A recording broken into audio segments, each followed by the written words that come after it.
हमने भी बचपन में मतलब मैं भट्टियों पे काम किया करता था। वो ईंट की जो ट्रैक्टर है हम वो ट्रैक्टर खाली किया करते थे। 200 रुपये हमको उसके मिलते थे। कॉर्न की फील्ड है तो हम कॉर्न आती है ना मक्का, ठीक है, तो हम वो तोड़ने को ले लिया करते थे। ठीक है, बकरियां हमने चराई है।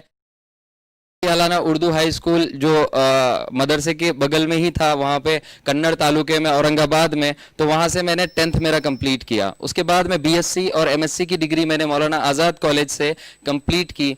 और जिस तरीके से आज आप इस सेशन में बैठे हैं, ठीक है, इसी तरीके का एक इंसिडेंट मेरे साथ भी हुआ था कि 2013 में मेरा बीएससी कंप्लीट हुआ।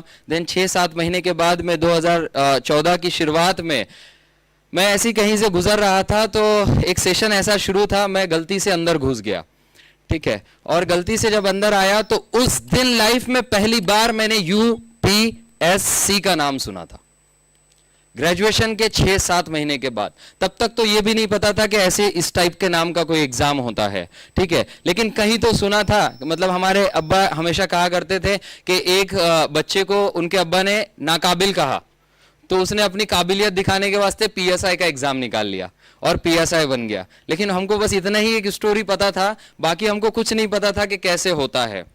लेकिन एक दिल में कहीं ना कहीं कुड़न थी कि बचपन से जो हालात हमने देखे हैं, बचपन से जो चीजें मैंने ऑब्जर्व की है कि खेतों में काम करने के बाद में मेरे अम्मी को मैं देखता था कि इतना वो काम करते हैं और उसके बाद में भी कभी सुकून नहीं है दोस्तों।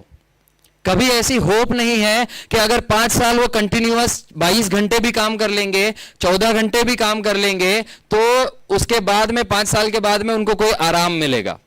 कोई होप नहीं थी, मतलब वहां पे कोई ऐसा नहीं था। हमने भी बचपन में मतलब मैं भट्टियों पे काम किया करता था। वो ईंट की जो ट्रैक्टर है हम वो ट्रैक्टर खाली किया करते थे। 200 रुपये हमको उसके मिलते थे। कॉर्न की फील्ड है तो हम कॉर्न आती है ना मक्का, ठीक है, तो हम वो तोड़ने को ले लिया करते थे। ठीक है, बकरियां हमने चराई है। स्कूल हमारा 11 बजे से था, तो 11 बजे तक हम बकरियां चराते थे और 11 बजे के बाद में स्कूल जाते थे। देन 4 बजे छुट्टी होती थी, 4 बजे से फिर वो ड्यूटी को कंटिन्यू करते थे।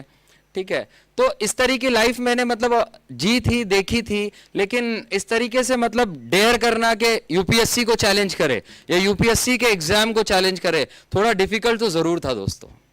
मतलब मैं उसको अगर कहूंगा तो एक शेर से मैं तुम्हारे सामने रखूंगा कि डर मुझे भी लगा था फासला देखकर, डर मुझे भी लगा था फासला देखकर, पर मैं बढ़ता गया रास्ता देखकर।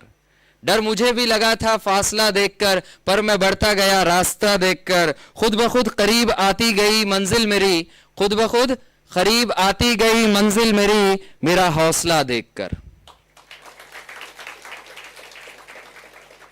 जब मैंने यूपीएससी में पहली बार डिसीजन लिया कि यूपीएससी का एग्जाम दूं और ऐसी इस तरीके से मतलब रिस्क लूं मैं अब लाइफ में, ठीक है, इट्स एन रिस्क, ठीक है। मतलब यहाँ पे हैप्पी फ्रेंडशिप डे बोल रहे हैं, लेकिन मुझे पता है कि एस्पिरेंट पे कितना इसका असर होता है, ठीक है, अगर जेन्युइन आप एस्पिरेंट हो तो। ठीक है, हमारे लिए कुछ मैटर नहीं करता, दिवाली नहीं, ईद नहीं, फ्रेंडशिप डे नहीं, ठीक है, फेसबुक पे क्या चल रहा है वो नहीं, अगर आप जेन्युइन हो तो, ठीक है। ये एक कंडीशन है उसमें, ठीक है। ये सारी चीजें आपको थोड़े दिन छोड़नी पड़ती है, रिस्क लेना पड़ता है, कुर्बानी देना पड़ती है, ठीक है। तो मैंने मेरा सफर स्टार्ट किया था 2014 में। मैंने कुछ स्कॉलरशिप के एग्जाम्स दिए और किस्मत अच्छी थी कि मैं क्वालिफाई हो गया, क्योंकि मेरे पास फीस पे करने के लिए पैसे नहीं थे। तो मैंने सारा जो पढ़ाई किया है वो टाइम टू टाइम स्कॉलरशिप के एग्जाम्स क्वालिफाई कर कर ही किया हूँ, ठीक है। तो जब मुझे एक स्कॉलरशिप मिली, फिर मैंने 2014 में थोड़ी पढ़ाई करके एग्जाम दिया, लेकिन मैं फेल हो गया, ठीक है। फिर मैंने 2015 में एग्जाम दिया, फिर मैं जब हज कमेटी ऑफ इंडिया में था फिर मैं फेल हो गया, ठीक है। क्योंकि मैं अब तक क्या कर रहा था, जिस तरीके से हमने यूनिवर्सिटी के एग्जाम्स दिए थे, जिस तरीके से हमने मास्टर्स के एग्जाम्स दिए थे, ग्रेजुएशन के एग्जाम्स दिए थे, उस तरीके से महीना महीना 2-2 महीने, ठीक है, एक छोटी छोटी बुकलेट के 3-3 4-4 पेज पढ़ लिए, एक चैप्टर के 2-2 पेज पढ़ लिए, 3-3 पेज पढ़ लिए, ठीक है, और मैं बस ऐसे ही प्रिपरेशन करके एग्जाम देने चले जाता था, ठीक है, अपना पार्ट कुछ प्ले किए बिना, ठीक है। आई एम एक्सपेक्टिंग कि मेरा यूपीएससी क्वालिफाई हो जाए, ठीक है। और दोस्तों believe me, I am very much happy to tell that कि अच्छा हुआ तब मेरा सिलेक्शन नहीं हुआ, क्योंकि अगर तब हो जाता तो तब से अब तक मैंने जो चीजें सीखी है वो सीखना रह जाता मैं। क्योंकि बिना मेहनत के यहां ना ही तो किसी को मिला है, ना ही तो हमको मिलेगा, ना ही तो हमारे बाद किसी को मिलेगा। और मेहनत के बाद अगर मिलेगा ना दोस्तों, तो यहां पाने का मजा वही जानता है जिसने कुछ खोया है। यहां पाने का मजा वही जानता है जिसने कुछ खोया है। जिसने कभी कुछ खोया नहीं, वो क्या जाने के पाने का मजा क्या होता है। 2015 में मैंने जब एग्जाम दिया था, तो एग्जाम में मैं क्वालिफाई तो नहीं हो पाया। मेरे मतलब मैंने थोड़ी मेहनत कर ली थी, मैंने 3 महीने बैठ के थोड़ा सा पढ़ लिया था, ठीक है। तो मुझे लगा था कि अब रिजल्ट आना चाहिए, ठीक है। फिर मैंने एग्जाम दिया, एग्जाम से हॉल से आने के बाद, बाहर आने के बाद तो बिल्कुल ऐसे मन कर रहा था कि अब नाचे जा, ठीक है। लेकिन फिर जैसे जैसे टाइम बीतता गया, ठीक है, तो फिर अपने आप को कंट्रोल करते गए और वो नाचने से प्रोसेस रोने तक चला गया, ठीक है।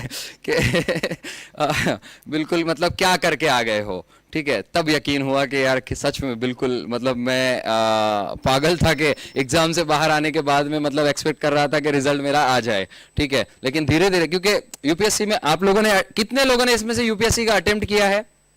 यूपीएससी को कितने लोगों ने अटेम्प्ट किया? एमपीएससी को कितने लोगों ने अटेम्प्ट किया है? या कोई और कॉम्पिटिटिव एग्जाम किसने अटेम्प्ट किया है?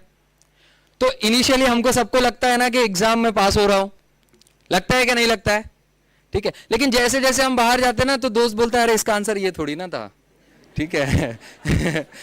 फिर कोई तो कोचिंग क्लास की आंसर की आ जाती है, वो तो बिल्कुल मतलब डिजास्टर हो जाता है लाइफ का सबसे बड़ा, ठीक है। कि उसको देखकर तो ऐसे लगता है कि यार यूपीएससी एमपीएससी चलो छोड़ दो, ये फालतू के काम है, ठीक है। मतलब ये होने वाले नहीं है, ये सिर्फ सपना है, ठीक है। सपना ही देख के हमको मतलब ऐसे ही गुजर जाना पड़ेगा दुनिया से, ठीक है।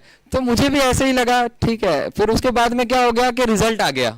2015 का मैंने जो एग्जाम दिया था उसका रिजल्ट आया और मेरे कुछ फ्रेंड्स जो है वो क्वालिफाई हो गए। और मैं सीएसटी पे, मैं हज हाउस में था, हज हाउस के बाजू में सीएसटी रेलवे स्टेशन है मुंबई में, तो मैं उनको छोड़ने के लिए तो रेलवे स्टेशन पे गया। और मैंने क्या किया कि जितने लोग क्वालिफाई हुए थे प्रीलिम्स, सबको एक एक पेन गिफ्ट दिया, ठीक है।